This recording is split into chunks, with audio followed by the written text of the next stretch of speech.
Yes, Red Zone TV kwoli webali kubanga okyatugoberera webali kubanga okyatambula naffe wano ku mukutu ogwa Red Zone TV. Watana bakubanga subscribinga nja kujjukiza sijja ko wakujjukiza kirira wansawo olabe ekigambo subscribe kikwateko o subscribinga ku channel yaffe eno kwate kade akaka notification oberenga to missinga nsonga yonna togenda ku missinga kintu na kimu nga wobiraba kati sawa zino zennyini omukulembeze w'eggwanga Robert Kyagulanyi Ssentamu yamaze ddo okubanga atuuka mu kibuga Kampala ali saidize Katwe wetwogerera abasirikale okuli aba UPDF aba Uganda Police aba SFC n'ebitongole ebirala byonna ebyandibadde ebikuuma ddembe mu ggwanga Uganda njagala okutegeeza bali magere nga walabye ebifaananyi bali magere baguumiise bakuumye bo bagamba nti tumuyina twagala tubere nga tumukwatire waka naye njagala okutegeeza gwali ku Red Zone TV nti wetwogerera ng'ali mu kibuga Kampala essaawa zino zennyini kati nno gwe tobuusabuusa okujjako ng'oli Uganda tobuusabuusa okujjako ng'oli Kampala ng'osobola okujja ku street za Kampala otherwise soko obirabe bulabi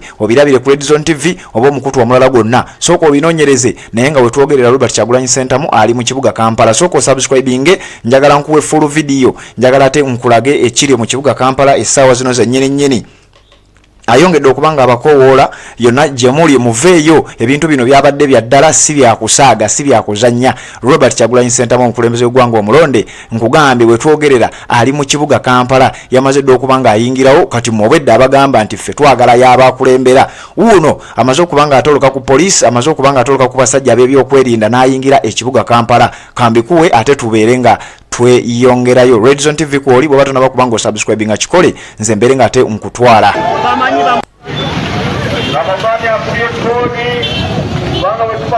His Excellency the Bad Babuine, whom they thought is home, is finally here. He's finally here. They thought they could stop him. He's finally here. He's finally here.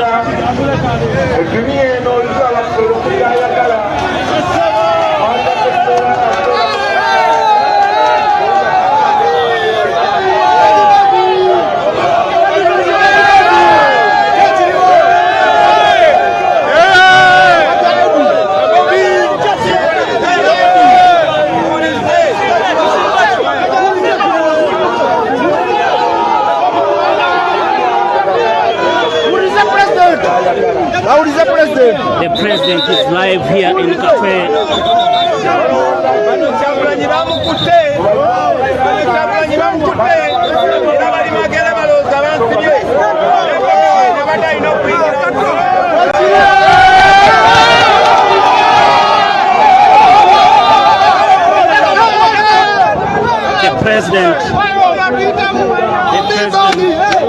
The president is in the city. The president is in the city. They are home, keeping the home. Bali wakaba kumyamaka. The president live in city, moving. They know.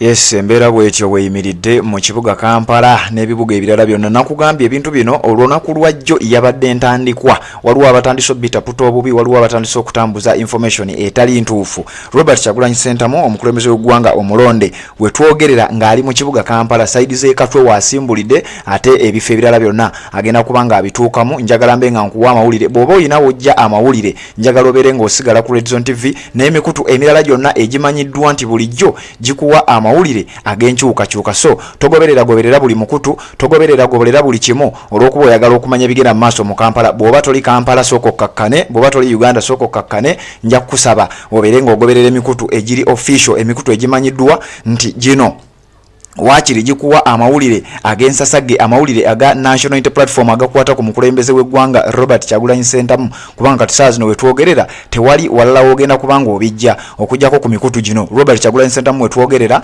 yamaze dde okubanga atoloka ku basajja abasirikale, yamaze dde okubanga atoloka ku basajja abadde bamukuumidde waka, bo bamanyi bali waka bakuumye, naye wetwogerera ng'omukulembeze Robert Kyagulanyi Ssentamu ali mu kibuga Kampala ate ayongera okubanga azoganya kati gwe Munnayuganda yenna gy'oli gy'olina okubanga omwegattirako ebitooka abisimbye mu binnya ebiri esaidi z'ekatwe era n'akutegeeza nti yonna gy'oli muveeyo mujje kano keekadde. Robert Kyagulanyi Ssentamu yategeeza bannayuganda nti ensonga eno lwaki tugireese kati engeri gye waliwo abakulembeze b'amawanga ag'enjawulo agali mu Nine Aligned Movement tebagenda kukuba nnyo tiya gaasi, kitegeeza kati keekakisa ke muyina. Ababadde batya tiya gaasi mujje, ababadde batya okubakuba emiggo mujje, olw'ensonga nti kano keekadde kokka kebagenda okubanga nti Katonda atukuumye. Tebagenda kukuba tiya gaasi, tebagenda kukuba miggo, tebagenda kukuba muntu yenna, wabula kyebagenda okukola kiri ekintu kimu, kugezaako kuziyiza bannayuganda kubeera nga tebeekalakaasa. So kati gweoba ng'oli Kampala osobola okujja naawe n'oba nga ate weenyigira mu nsonga zino. Bw'oba nga toli Kampala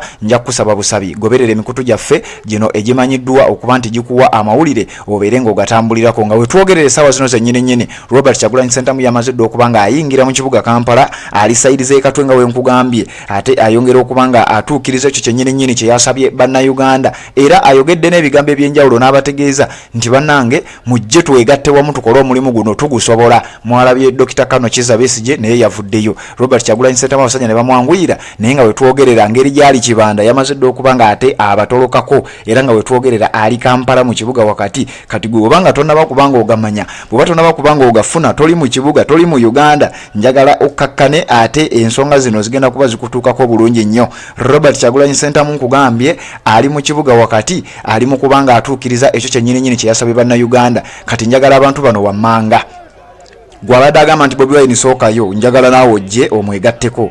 Gwabadde agamba nti Bobi Wine yasuze waka ng'akimanyi bagenda mukwatirayo, njagala ojje omwegatteko. Kubanze nkugambye byonna bye mbadde mwogera abisanguddewo. Gwabadde agamba nti alimba abisanguddewo wuuyo. N'abamu ku bakulu mu kibiina ekya National Unity Platform babaddewo, bakyaliwo era bakyali mu kibuga. Ndabyeko Secretary General amanyiddwa nga David Lewis Rubongoya n'abamu ku bantu ab'enjawulo mu kibiina oba mu kisinde ekya People Power. Kati wano wetwebuuliza ababaka ba Parliament muliwa, bakansala nga mulina kaadi ya National Unity Platform muliwa, abaana ba foot soldier bo bavuddeyo bazze ne bamwegattako, era kyovula banga eggaali nnene, eggaali ewera, poliisi ekyamutidde omukwatako, poliisi ekyatidde okukwata ku muntu yenna nga we yabagambye nti tukozese omukisa guno nga waliwo olukikuŋŋaana lwa Naamo tebagenda kukuba tiya gaasi, tebagenda kukuba bantu miggo, tebagenda basiba, ate ne bwe banaabasiba tebasobola tumalira mu makomera ffenna. So kati muveeyo gye muli, muveeyo yonna gye mwetuddeko, mujje mu kibuga Kampala, abali mu kibuga Kampala, abali mu bibuga byammwe eby'enjawulo gye muba musinziira, mutuukirize ekyo kyennyini kye tweyama okubeera nga ate tulwanirira eddembe lyaffe, nga tulwanirira services okubanga zitutuukako. Kati no omwana wa Ghetto TV amanyiddwa nga Ronald Mujenyi, ate bw'atyo naye yali ku kamera wetwogerera, era nga kamera ez'enjawulo zimaze okubanga zisembera. Robert Kyagulanyi Ssentamu nga mubimanyi era nga mumanyi nti musajja mubanda nnyo, yamaze dde okubanga ayingira mu kibuga. Red Zone TV kwoli bw'oba tonaba kubanga osubscribe nga kikole byonna ngenda kubanga mbikutuusaako kamala okuwummulamu, njagala ate gonna nga kuwe tumale okwegatta ku gaali updates zonna zibeere ng'ozituukako nga zikutuukako live, naye nga wetwogerera yonna gy'oli gy'osinzira okubanga gy'otulabira. Njagala okutegeeza nti Robert Kyagulanyi Ssentamu yamaze dde okubanga ayingira ekibuga. Sooka osubscribinge, genda ku YouTube yoteekamu Red Zone TV osubscribinge. Bw'oba ng'oli ku video eno kirira wansawo olaba ekigambo subscribe kikwateko, osubscribinge ku channel eno, kwata ku kade aka notification obeere nga tomissinga nsonga yonna. Ekibuga Kampala mu bitundu by'e Katwe kyamaze dde okubanga kikyankalana. Omukulembeze bannayuganda gwe baalonda, gwe baagamba nti ffe gwe ogenda okubeera pulezidenti waffe, yamaze dde okubanga ate ayingira ekibuga. Toyina nsonga yonna gy'ogenda kubanga omisinga. Kyenkusaba kiri ekintu kimu, kwekuumira ku mukutu ogwa Red Zone TV, ensonga zonna zibeere nga zikutuukako. Tewali kyogenda kumisinga, nkugambye gwe kasitoba ng'omaze okusubscribinga. Bw'oba tonaba kubanga osubscribinga kikole, ate tubeere nga tukutuusaako ensonga nga bwe zigenda okubanga zitambula. Tugenda kujja live byonna tubikuwe butereevu okuviira ddala wali wennyini ku mukulembeze w'eggwanga wayimiridde bwe tugenda okusinziira, tubeere nga tubikuwa. Sooka otambule naffe, bw'oba tonaba kubanga osubscribinga kikole oleme kubaako nsonga yonna gy'omisinga. Olwaleero lugenda kuba lwa Nsasagge, jjukira lunaku lwa 5 olukuŋŋaana lwa Naamo lukyaliwo. era lukyagenda mu maaso mu kibuga Kampala mu bitundu by'Emunyonyo. Robert Kyagulanyi Ssentamu akulembedde muveeyo gye muli mujje ate mubeere nga mumwegattako.